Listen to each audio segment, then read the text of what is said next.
Hello, Doordarshan കേന്ദ്രമല്ലേ? അതെ, എനിക്കൊരു ഉപകാരം ചെയ്യണം.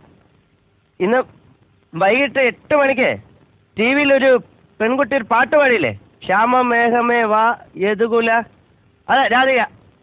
ആ കുട്ടിയുടെ അഡ്രസ്സ് ഒന്ന് വേണം. സോറി. അതെന്ത് സോറി ആശാനെ? അതെ, ഹലോ, എനിക്ക് അഭിനന്ദനം അറിയിക്കാന്. എനിക്ക് പ്രതികരണത്തിൽ കൂടെ അറിയിച്ചാൽ പോരാ, നേരിട്ട് അറിയിക്കണം. ഞാൻ ആരാണോ? എടോ ഒരു ഇന്ത്യൻ പൗരൻ എന്ന നിലയിൽ എന്റെ മൗലികാവകാശ എനിക്ക് നേരിട്ട് അറിയിക്കണം. എന്റെ അഡ്രസ് കല്യാണം കഴിക്കാൻ തന്നെ. എനിക്ക് എങ്ങനെ മനസ്സിലായി? കല്യാണം കഴിക്കാൻ തന്നെടാ.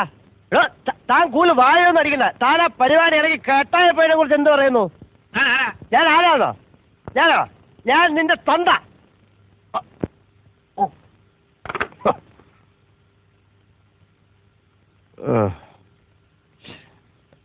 വളരെ മോശമായിപ്പോയി. അയാളുടെ തന്തയ്ക്കൊക്കെ പറയാമെന്ന് പറഞ്ഞ, പക്ഷെ അയാൾ എന്നോട് അങ്ങനെ പറഞ്ഞോണ്ടല്ലേ അതിന് മോശമായിപ്പോയി. നീ ഇപ്പോൾ വിളിച്ച് സോറി പറഞ്ഞേക്കാം. അയാളുടെ തന്തയ്ക്കൊക്കെ പറയാമെന്ന് പറഞ്ഞ. ഹലോ, ദൂരദർശൻ കേന്ദ്രല്ലേ?